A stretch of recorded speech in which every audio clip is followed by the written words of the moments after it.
Prepare చేసుకుందాం. ఇక్కడ కూడా సేమ్ ఈక్వల్ రేషియోలోనే నేను మైదా కార్న్ఫ్లోర్ తీసుకుంటున్నాను. అది డిప్ చేయడానికి ఎంత క్వాంటిటీ కావాలో అంత వేసుకోవచ్చు.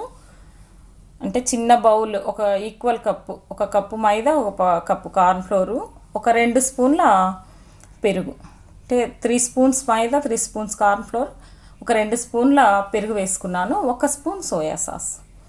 అన్నీ మన ఇంట్లో ఉండేటివే అండి, ఒక సోయా సాస్ తప్ప అదొకటి ఉంటే సరిపోతుంది. ఉప్పు, కాస్త గరం మసాలా వేసాను.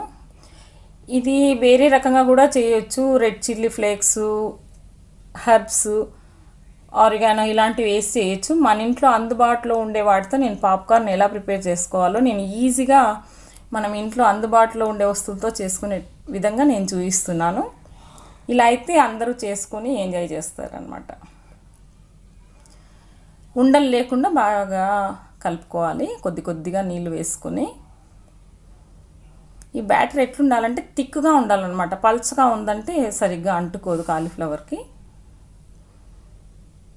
ఇప్పుడు ఓట్స్ తీసుకుంటున్నాను. 2 కప్పుల ఓట్స్ను బరకగా గ్రైండ్ చేసుకుంటాను జార్లో వేసుకొని.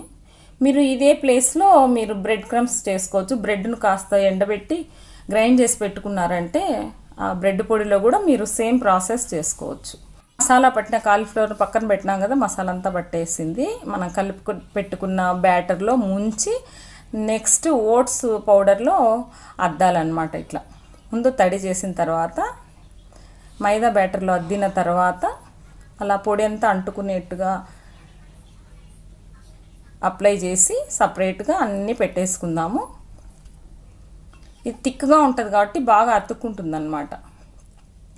మనం అలా డిప్ చేసాం కదా పౌడర్లో, ఎక్స్ట్రా ఉండే పౌడర్ లాంటిది కింద పడిపోతుంది జల్లెడలో వేసి ఇలా అనడం వల్ల. ఎందుకంటే ఆ పొడి ఉందనుకోండి నూనె ఎంత పాడైపోయి నల్లగా అయిపోతుంది.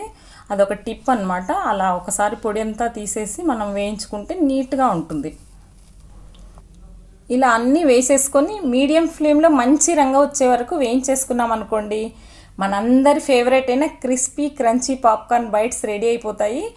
ఇవి టమాటా కెచప్లో డిప్ చేసుకొని తిన్నా, మైనైజ్లో డిప్ చేసుకొని తిన్నా చాలా బాగుంటాయండి. ఈ కాంబినేషన్లో మీరు తప్పకుండా ట్రై చేయండి. ఈ రెసిపీ మీకు అందరికీ నచ్చింది అనుకుంటున్నాను.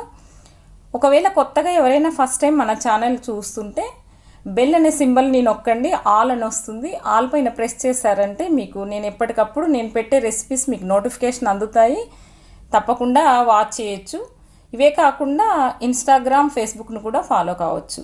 ఈ వీడియో వాచ్ చేసినందుకు చాలా చాలా థ్యాంక్స్. వీడియో కనుక మీకు నచ్చినట్లయితే లైక్ చేయండి, మీ ఫ్రెండ్స్కి షేర్ చేయండి, సబ్స్క్రైబ్ చేయడం మాత్రం మర్చిపోవద్దు. Thank you.